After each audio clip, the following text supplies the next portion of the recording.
शाहजी का बेटा शिवाजी अपने किलों पर कब्जा कर रहा है, ये खबरें आदिल शाह बादशाह तक पहुंच रही थी।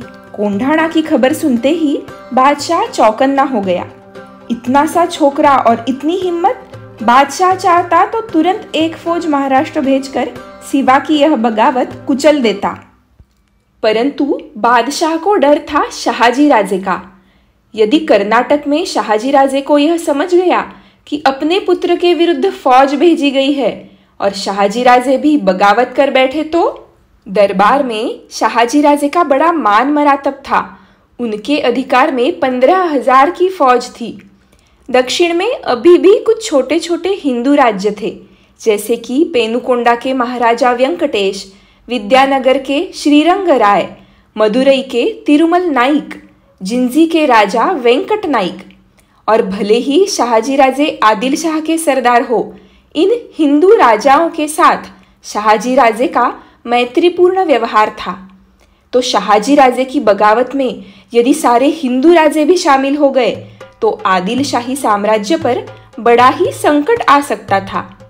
यह सब परिणाम सोचकर शिवा से पहले शाहजी का बंदोबस्त करना पड़ेगा, ऐसा बादशाह ने तय किया। तब आदिल शाह का वजीर था मुस्तफा खान। ये वजीर आलम बादशाह के ससुर जी भी थे। मुस्तफा खान की बेटी ताज जहां बेगम, इसकी शादी मोहम्मद आदिल शाह से हुई थी। मुस्तफा खान पहले से ही शाहजी राजे का द्वेष करता था। मुस्तफा खान और बादशाह ने मिलकर शाहजी राजे को छल से गिरफ्तार करने का षड्यंत्र रचा और मुस्तफा खान के नेतृत्व में बाजी घोरपड़े और अन्य सरदार बीजापुर से कर्नाटक जिंजी की ओर निकल पड़े। ऐसा कुछ भयानक संकट आने वाला है, इसकी थोड़ी सी भी भनक ना शाहजी राजे को थी, ना ही शिवाजी महाराज को। खान की फौज का डेरा शाहजी राजे के छावनी के पास ही पड़ा। जिंजी का किला राजा वेंकट नायक के अधिकार में था। उनसे युद्ध करके वो किला आदिल शाही में कैसे शामिल किया जाए, इसकी रणनीति बनाने के बहाने मुस्तफा खान शाहजी राजे के साथ सलाह मशवरा करने लगे और दिनांक 25 जुलाई 1648 को रात्रि में सोए हुए शाहजी राजे की छावनी पर बाजी घोरपड़े ने दुर्दैव से एक मराठा ने ही हमला किया। राजे ने कड़ा प्रतिकार किया, परंतु इतनी बड़ी सेना के आगे वो ज्यादा समय टिक न सके। लड़ते लड़ते ही वे बेहोश होकर गिर गए। उनकी हाथों में बेड़ियां आ गई। बादशाह की एक चाल तो सफल हुई। अब बादशाह ने फर्राद खान को बड़ी फौज लेकर बंगलुरु रवाना किया।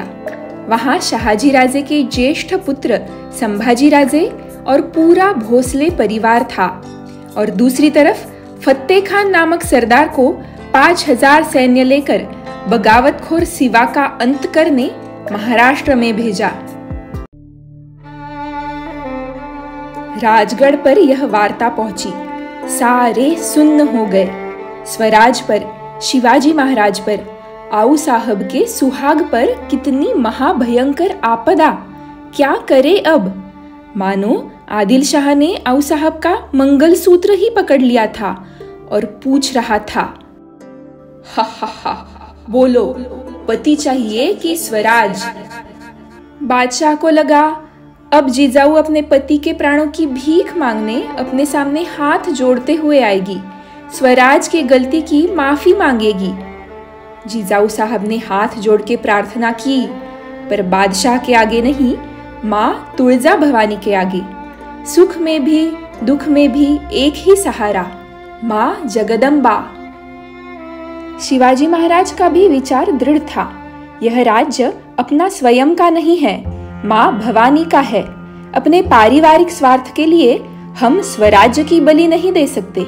माँ जगदम्बा की इच्छा हो तो वो हमें इस युद्ध में जरूर विजयश्री देगी। हम हमारे पूरे प्रयत्न करेंगे स्वराज के रक्षण के लिए। इस श्रद्धा के साथ शिवाजी महाराज ने अपनी फौज एकत्रित की। सारे मिलकर ज्यादा से ज्यादा 1000 या 1200 की ही फौज होगी। सारे बिना अनुभव के पर जोश से परिपूर्ण ऐसे वीर स्वराज के प्रथम युद्ध के लिए तैयार हो गए। बाजी पासलकर, बाजी जेधे, कावजी मल्हार, भीमाजी वाघ, बाळाजी नाईक, गोदाजी जगताप, भिकाजी चोर, भैरोजी चोर, शिवाजी इंगळे, संभाजी काटे ये थे स्वराज के प्रथम युद्ध के वीर मावले। शिवाजी महाराज का एक निश्चय था, युद्ध के कारण स्वराज के सामान्य जनता को फिर से तकलीफ नहीं होनी चाहिए। इसलिए उन्होंने स्वराज की सीमा के बाहर ही युद्ध करना उचित समझा। उसके लिए स्थान निश्चित किया किले पुरंदर। वास्तविक यह किला तो आदिलशाही मुल्क में था। इतने महत्वपूर्ण किले को फतेह खान अवश्य ही अपना बेस बना लेता और फिर उससे लड़ना बड़ा कठिन जाता।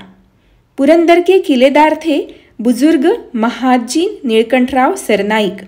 महादजी पंत के शहाजी राजे के साथ बड़े ही मैत्रीपूर्ण संबंध थे। शिवाजी राजे ने महादजी पंत को विनती की, काका, फतेह खान स्वराज डुबाने आ रहा है। उससे लड़ने के लिए और स्वराज की गरीब जनता के रक्षण के लिए हमें पुरंदर किले पर आश्रय दो। और क्या आश्चर्य, महादजी पंत ने हाँ कहा और पुरंदर किला शिवाजी राजे को सौंप दिया। पूरी जिंदगी आदिल शाह की गुलामी में गुजारी, परंतु अब स्वराज का साथ दिया। उतने में ही खबर आई, फतेह खान ने अपने बाळाजी हैबतराव नामक सरदार को शिरवळ भेजकर स्वराज के सुभान मंगल किले पर कब्जा कर लिया है। पहला पराभव, परंतु कोई भी निराश नहीं हुआ। सब महाराज के आदेश की प्रतीक्षा कर रहे थे और महाराज ने एक एक शूर जवान को चुना और उन्हें कहा, आज ही निकलो और सुभान मंगल किला वापिस स्वराज में लेकर आओ। कावजी, गोदाजी और बाकी सब मर्द मराठे हर हर महादेव की गर्जना करते हुए निकल पड़े। आज तक किए हुए गढ़ किलों के और युद्ध कला के अभ्यास का आज वास्तव में उपयोग होने वाला था। मावलों का जोश इतना प्रचंड था कि हैबतराव को मारकर उन्होंने सुभान मंगल किले पर फिर से भगवा लहराया। उधर फतेह खान की छावनी करहा नदी के पास बेलसर के परिसर में थी। पुरंदर किले पर भगवा झंडा देखकर खान को आश्चर्य का एक झटका तो लगा ही था। शिवाजी महाराज ने अब दूसरा झटका देने का तय किया। रात्रि में जब खान की फौज निद्रिस्त हो, असावधान हो, तब उसकी छावनी पर हमला करना। यह था गनीमी कावा, गुरिल्ला नीति। शक्ति के साथ युक्ति से खेला जाने वाला यह तंत्र। इसमें शहीद होकर मरने से भी शत्रु को मारकर भागकर आने को महत्व है। भागकर आने में कोई न्यूनत्व नहीं समझा जाता। शिवाजी महाराज के गिने चुने मावलों की फौज पुरंदर से बेलसर निकली। छावनी पास आते ही सबने अपना वेग कम किया और शत्रु को समझे बिना पूरी छावनी को सब तरफ से घेर लिया। इशारत होते ही सारे शेर फतेह खान की फौज पर टूट पड़े। फतेह खान की फौज गाफिल थी। उनके शस्त्र ढूंढकर तैयार होने तक मावले खान की काफी फौज का खात्मा कर चुके थे। थोड़ी ही देर में फतेह खान ने अपनी सारी ताकत एक करके प्रतिकार शुरू किया। जैसे ही बाजी पलटने लगी, तूफान समान आए हुए मावले उतने ही वेग में पीछे हट गए और जंगल से पुरंदर चले गए। जरा सोचो, ऐसे युद्ध नीति के लिए कितना परफेक्ट नियोजन और समन्वय लगता होगा। शिवाजी महाराज के इस झटके से फतेह खान गुस्से से लाल हो गया। हमारी इतनी बड़ी शस्त्र संपन्न फौज और ये कच्चे बच्चे आकर हमारी नाक कटवा कर जाते हैं। उसने गुस्से में हुक्म फरमाया, पुरंदर किले पर हमला करो। महाराज को यही तो चाहिए था। हाथी घोड़े तैयार कर तोपों सहित खान के सैनिक पुरंदर की ओर निकल पड़े। इन सब ने आज तक कभी पहाड़ों में युद्ध ही नहीं किया था और यही शत्रु की कमजोरी शिवाजी महाराज ने अपनी ताकत बना ली। गनीमी कावा, गुरिल्ला नीति का अगला तंत्र था शत्रु को पहाड़ियों में लेकर आना। ऐसा युद्ध क्षेत्र जो हमारी सेना के लिए अनुकूल हो। फतेह खान की फौज पुरंदर के नीचे तक आई। शिवाजी महाराज के मावले ऊपर तैयार ही थे, परंतु इशारा होने तक सबको शांत रहने का आदेश था। ऊपर से कोई प्रतिकार नहीं, यह देखकर फतेह खान को लगा कि ये शिवाजी अब हमारी इतनी बड़ी फौज देखकर डरकर छुप गया है। फतेह खान के सैनिक पुरंदरगढ़ के ऊपर चढ़ने लगे। उनको ऐसे गढ़ चढ़ने की बिल्कुल आदत नहीं थी, पर अब हम जीतने ही वाले हैं, इस घमंड में वे गढ़ चढ़ने का प्रयास कर रहे थे। और खान के सैनिक शिवाजी महाराज के रेंज में आते ही इशारत हुई। मावलों ने ऊपर से बड़े बड़े पत्थर फेंकना शुरू किया, गरम तेल और अग्निबाण छोड़ने लगे। पहले से ही इतनी कठिन चढ़ाई और ये पत्थरों की बौछार, खान के सैनिक कुचले जा रहे थे। फतेह खान का सरदार मूसे खान अपने बहादुरों का हौसला बढ़ा रहा था। वो जरूर कामयाब होंगे जो डटकर खड़े रहेंगे। और फतेह खान की फौज डटकर आगे बढ़ने लगी। अब शिवाजी महाराज ने भी किले के दरवाजे खोलकर अपनी सेना फतेह खान से लड़ने भेजी और घमासान युद्ध आरंभ हुआ। मराठाओं का आवेश प्रचंड था। गोदाजी जगताप ने भाले से मूसे खान को मार गिराया। यह देखकर खान की सेना डरकर भागने लगी। पुरंदर किले पर मर्द मावले अपनी ढाल तलवारें ऊंची करके आनंद मना रहे हैं। शिवाजी महाराज अपने शूरवीर जिगरबाजों की ओर अभिमान से देख रहे हैं और फतेह खान शर्म से मुंह छुपाता हुआ बीजापुर की ओर भाग रहा है। ऐसा दृश्य था। यह दिन था अंदाजे 8 अगस्त 1648 के बाद का। खान की भागती हुई फौज का पीछा करते हुए कावजी मल्हार और बाजी पासलकर सासवड़ के खुले मैदान तक गए। वहां भी युद्ध जारी था और घात हुआ। बाजी पासलकर मारे गए। स्वराज जब बीज रूप में था, तब से जिसकी छाया में खिल रहा था, वह आधार ही टूट पड़ा। शिवाजी महाराज को बड़ा दुख हुआ। यह स्वराज का प्रथम युद्ध था और प्रथम विजय भी था। स्वराज का पौधा बढ़ रहा था, पर उसके लिए आवश्यक मिट्टी मावले अपने रक्त से सींच रहे थे।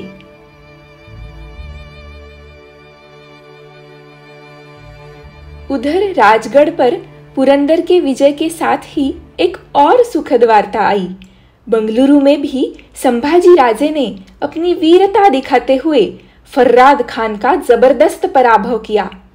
बस अब एक ही प्रश्न था, शाहाजी राजे की मुक्तता कैसे करेंगे। बड़ी जटिल समस्या थी यह। अनुभवी मुत्सद्दियों को भी कुछ उपाय सूझ नहीं रहा था, पर शिवाजी महाराज ने ऐसी चतुराई की चाल चली कि अन्य कोई उसके बारे में कल्पना भी नहीं कर सकता था। ऐसी out of the box thinking. उत्तर में मुगलों का साम्राज्य था। दिल्ली के बादशाह शाहजहां को 4 पुत्र थे, दारा शुको, औरंगजेब, मुराद बख्श और शाह शुजा। आदिल शाही को भी जिसका डर है, उस मुगल सल्तनत का उपयोग अपने इस संकट से पार होने के लिए करने की यह शिवाजी राजे की अद्भुत चाल थी। शहजादा मुराद बख्श उस समय गुजरात में था। शिवाजी महाराज ने मुराद बख्श को खत लिखा। हम और हमारे आबा साहब शाहाजी राजे आपकी खिदमत में पेश होना चाहते हैं, परंतु इसमें समस्या ये है कि बीजापुर के आदिल शाह ने हमारे आबा साहब को धोखा देकर कैद कर लिया है। शाहाजी राजे की कैद से रिहाई होते ही हम आपकी सेवा में हाजिर हो जाएंगे। मुराद बख्श यह खत मिलते ही खुशी से फूले न समाया। शाहाजी राजा, वो सूरमा बहादुर शाहाजी राजा जिसने अपने वालिद शाहजहां की 80,000 फौज को भातवड़ी के युद्ध में परास्त कर दिया था, और वो शिवाजी, फतेह खान जैसों को हराने वाला शिवाजी। ऐसी यह बहादुर पिता पुत्रों की जोड़ी खुद से मुगलों में शामिल हुई तो मुगलिया सल्तनत का दक्खन में विस्तार आसान हो जाएगा। शिवाजी महाराज ने अपनी मुगलों से वार्तालाप की ये खबरें जानबूझकर बीजापुर तक पहुंचे ऐसी व्यवस्था की थी, और ये जानकर बीजापुर दरबार को तीसरा बड़ा झटका लगा। मुगलों की ताकत बहुत बड़ी थी, और शिवाजी संभाजी यह शाहजी के बहादुर फर्जन मुगलों से मिलकर अपने विरुद्ध खड़े हो गए तो आदिल शाही सल्तनत खतरे में होगी। अब आदिल शाह बड़ी दुविधा में फंस गया। शाहाजी राजे को मारा तो मुगलों का डर, छोड़ दिया तो दरबार की इज्जत जाएगी। शिवाजी पर फिर से फौज तो भेज ही नहीं सकते। शिवाजी क्या चीज है, ये फतेह खान की हालत देखकर सब समझ गए थे। बहुत सोच विचार करने पर एक ही रास्ता दिखा, शाहजी राजे को बाइज्जत रिहा करने का। शाहजी राजे को खिलत शिरपाव देकर दरबार में तशरीफ फरमाई गई। बादशाह ने कहा, हमें सख्त अफसोस है, गलतफहमी से आपके साथ ऐसा सुलूक हुआ। आपके फर्जंद शिवाजी ने तस्खीर किया हुआ कोंढाना और बंगलूर की जहागीर आप लौटा दे और हमारे साथ वफादारी बरते तो माँ बदौलत उसकी तमाम खताएं देंगे। शाहजी राजे ने यह प्रस्ताव मंजूर किया और सम्मान पूर्वक मुक्त हो गए। वह दिन था 16 मई 1649, ज्येष्ठ पौर्णिमा। महाराष्ट्र में हर सौभाग्यवती स्त्री इस दिन सती सावित्री की कथा सुनते हुए वटवृक्ष की पूजा करके पति के दीर्घायुष का व्रत रखती है। सच में जिजाऊ साहब के लिए कितना भावनिक क्षण होगा वो। श्रद्धा, विश्वास और सच्चा प्रयास, इनके कारण स्वयं के सुहाग का रक्षण करने वाली यह दूसरी सावित्री।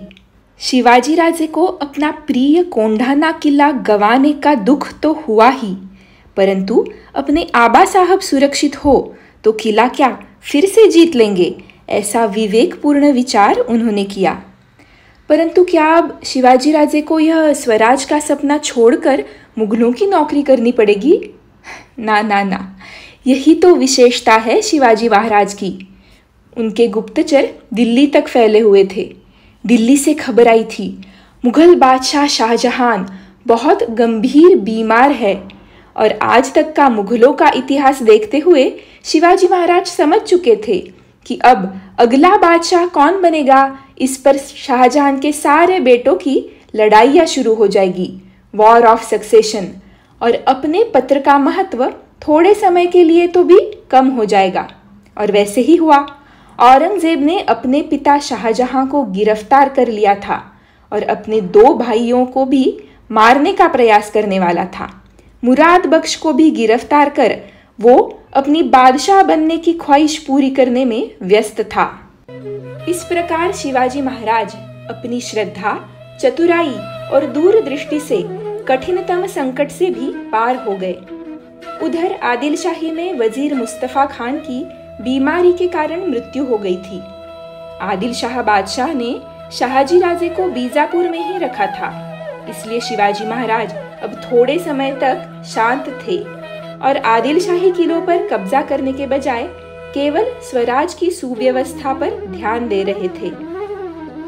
आगे की कहानी सुनेंगे अगले भाग में। धन्यवाद।